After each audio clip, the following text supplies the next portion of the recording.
This small garden, in the heart of a British city, is home to naturalist and wildlife filmmaker Martin Dohrn. Martin's inventions have transformed the way we can see the world, especially the world of small creatures. It feels as if I've been a wildlife filmmaker for centuries, but actually I think it's only a couple of decades.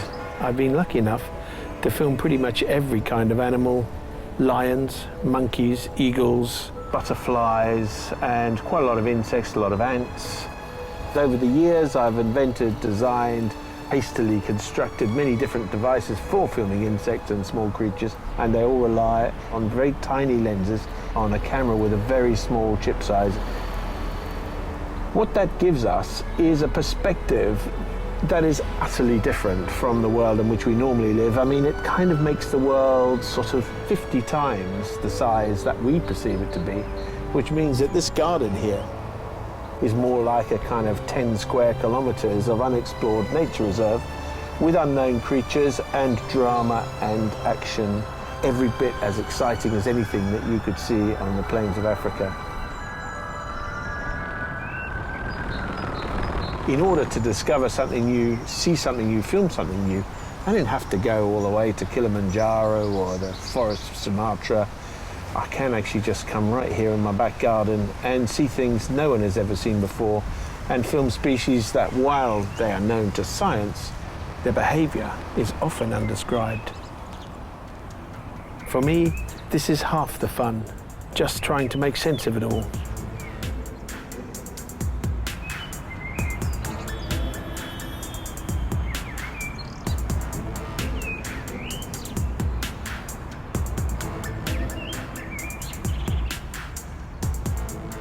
If you reduce your field of view to the very small, even a city garden like this is brimming with an astounding diversity of life.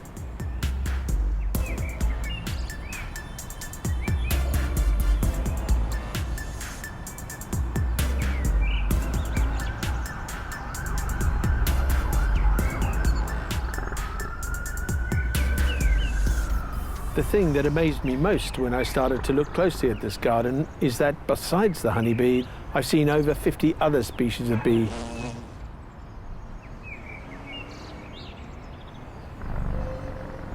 They come in almost every imaginable color. Some of them even look like wasps. Unlike the honeybee, most of the garden bees live solitary lives.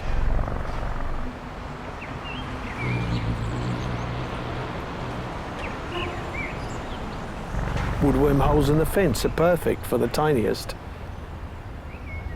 But probably half of the bees here nest in the soil. The mining bees have a constant battle with nest thieves of all kinds.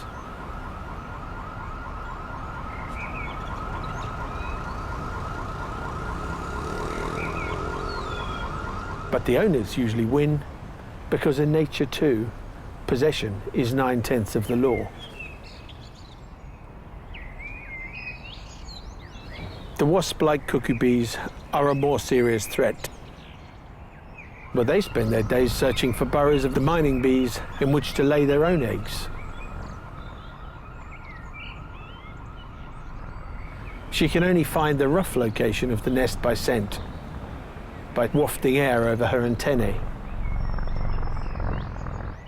To get the exact position, the cuckoo bee has to wait for a mining bee to reveal herself as she leaves to gather pollen, and follow her.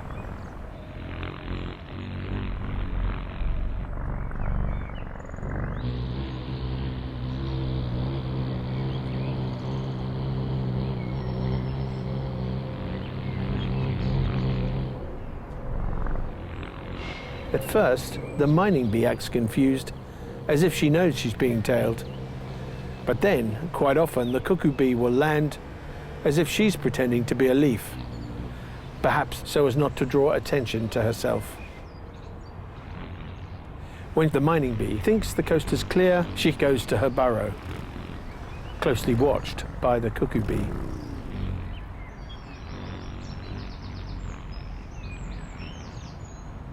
Now all the cuckoo bee has to do is wait for the mining bee to leave again before she can lay her own egg in the burrow unchallenged. The problem with insects or any small creature isn't just one of physical scale, it's one of time scale.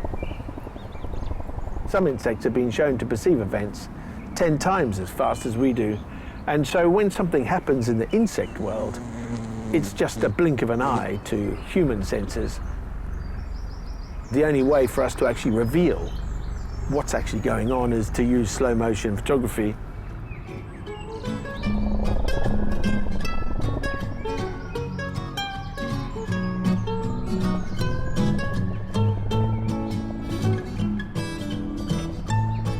Slow motion brings out the comedy of male bees as they desperately search for mates.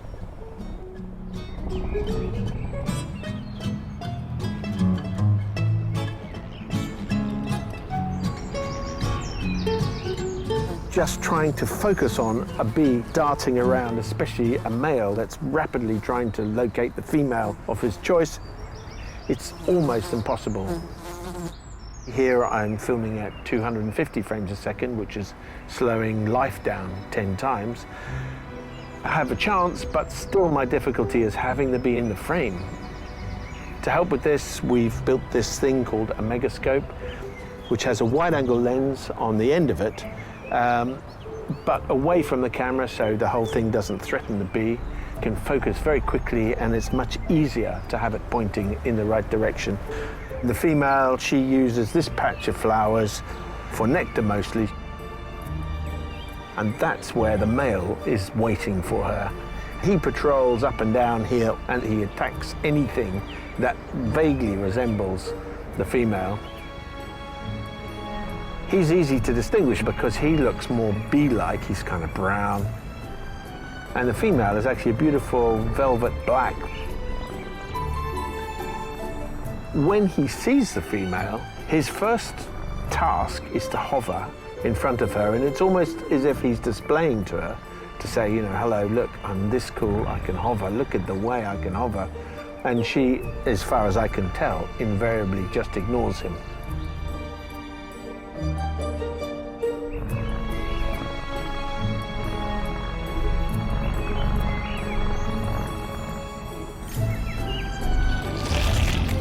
Eventually, he jumps on her. And I've never actually seen a male court a female successfully. I've only ever seen his efforts rebuffed. And the female flying away as quickly as she can. People say the most important thing about photography is to be in the right place at the right time. But for small creatures, that's extremely difficult. That's why we built FrankenCam. We called it FrankenCam because it's an unholy alliance of bits of other machines all tied together and a few specially designed circuit boards. To make the images, we borrowed a camera from a microscope, we got some optics from the 70s and coupled them with a lens from a webcam. Well, the result is that FrankenCam can glide into position without frightening anything and can wait as long as it takes, or until it rains. As an example of the kind of drama that you can find just by flying in between the leaves a bit, today I saw a wolf spider carrying its babies on its back. We have hundreds of wolf spiders here, but I've never actually been able to see it in close-up. Today, quite a few females allow us to get very close with the lens, but they also just allowed us to kind of float among them and watch what they were doing, which is mostly just basking to give their babies some warmth. Scorpions do exactly the same thing, but in Britain we don't have scorpions, so it's fantastic to be able to find creatures, even though they're only tiny, they're only 3 or 4 millimeters long, these spiders, but it's wonderful to see such complex behavior in such allegedly simple animal.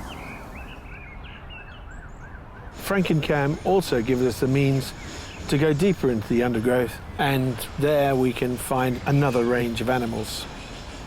In close-up from the side, woodlice look utterly different from how we normally see them from above. We managed to get a special medical endoscope on Frankencam, and we've been able to actually drive it under a flower pot to see what they do. Most of the time, woodlice eat rotting leaves, but sometimes they'll feed on the odd dead animal, even if it's their own kind. They seem to use their front legs in a way that's more rodent-like than primitive crustacean-like. It could be that we've underestimated woodlice, we've just ignored them for so long, but for me, they are truly the stars of the dark, damp corners of the garden. A garden like this at just 10 by 30 meters can be, if you look closely, if you look in amongst the plants, can become a really quite large nature reserve with all kinds of incredible behaviors and rare events happening every day, just waiting for someone to have a look.